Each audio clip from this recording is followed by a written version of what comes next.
there is tremendous pressure inside the political process to make sure that the voters stay aligned inside either the Democrat or Republican parties. Why? Because both of those parties have been captured by special interests. And those special interests are, quite frankly, the antithesis of the interests of the people. And so therefore, for example, if people in the United States care about education, but unfortunately there's a banker that gets in between the student and the student's ability to go to school, if they care about health care, there's the insurance industry that gets in between the patient and the doctor who is seeking to provide care. And so we have all of these special interests that have positioned themselves in between the political decision makers and the people themselves. The process now is more responsive to those special interests than it is to the values and the wishes of the American people. When I first went to Congress, I did not go to Congress to pay particular attention to any area outside of the black community that I represented that was in need, and of course U.S. Africa policy, which was abhorrent and unfortunately still is. But what I ran into, I bumped into at almost every turn were these special interests. And there's no more special interest that has any more influence than the pro-Israel lobby. And so then when I did outreach, for example, to the Muslim community in the United States, I bumped into the pro-Israel lobby, which of course does not want to have to contend with a politicized Muslim community, which is as large as and is as wealthy as the pro-Israel lobby is in the United States. So yes, I first-handedly and also frontally was assaulted by the presence of the pro-Israel lobby to such an extent. Physically assaulted? Well, politically assaulted. Okay. To such an extent that my father had to ask the question publicly, what does Stone Mountain, Georgia have to do with Israel? What I was doing was servicing the needs of my constituents.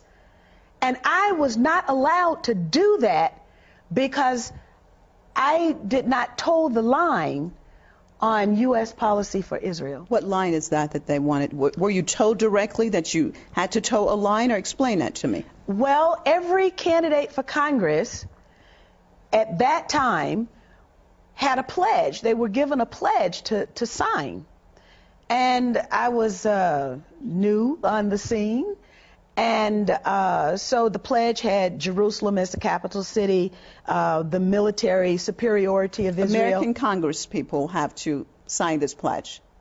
Yes, you sign the pledge. If you don't sign the pledge, you don't get money. So, for example, it was almost like water torture for me. My parents observed this.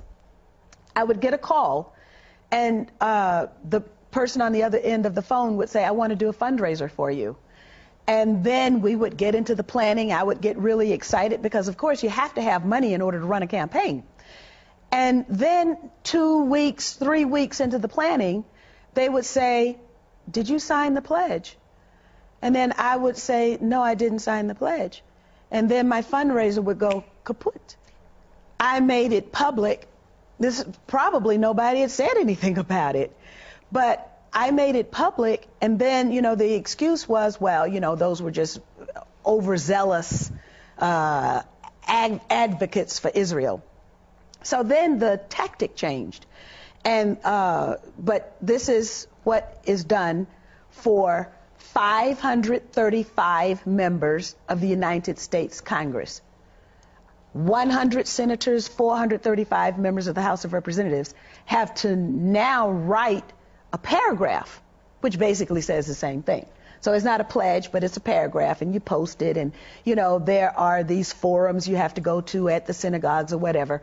And then, you know, if you don't perform appropriately, then you don't get money to run your campaign. The problem is that it requires an awful lot of money to run a campaign. And whether it's a woman's organization, an environmental organization, people can read about this on the internet if they're interested. If you go to thomas.loc.gov, that is the official United States Congress website. And if you put in the name Gus Savage, because Gus Savage was a black member of Congress who was targeted by the pro-Israel lobby. And he had the foresight to use his position as an incumbent in the House of Representatives to put his experience on the congressional record. For the entire existence of the United States Congress now, people will be able to access his experience. And what he wrote was that it was the Garden Club of New Jersey that gave his opponent $5,000. But it wasn't really the Garden Club of New Jersey. It was the activists who were associated with AIPAC, the American Israel Public Affairs Committee. Well, the district that I initially represented in Congress, I represented so many districts because redistricting was a tool that was used to target me, to eliminate me from the Congress. But the district that initially sent me there was a district that was comprised of rural blacks in the Black Belt of Georgia. These are people who have not had access to equal opportunity at all. The district was challenged in the Supreme Court. And with the assistance of the Anti-Defamation League, the district was dismantled. It generally takes about $250,000 minimum to take a case from filing up to the Supreme Court. And the people who filed the lawsuit to dismantle, they challenged my ability to represent the people of that particular district. Who were these people? Well, actually, interestingly, there were 5 white citizens, one of whom had been the white male candidate that I defeated in the Democratic primary. And they were aided and abetted by the Anti-Defamation League. And when the case arrived at the Supreme Court, interestingly, on the same day as an environmental case, the Spotted Owl case, the Supreme Court decided that the habitat for the spotted owl should be protected, but that the black voters in that district could have no protection. And so the district was dismantled. Well, I have, because of the notoriety about me telling my story, and then, of course, the public positions that I've taken supporting the human rights aspirations, the legitimate rights and the aspirations of the Palestinian people, I have a target on my forehead. And that then means that every means that is available to the pro-Israel lobby will be utilized to make sure that I do not ever occupy a position of authority. Now, fortunately for me, there is a very large peace community that is interested in change. And they would like to have a tested, experienced voice representing them in that very hall of Congress so that they can at least have their voices heard, even if they can't change the policy. But being there is the first step to having the policy changed.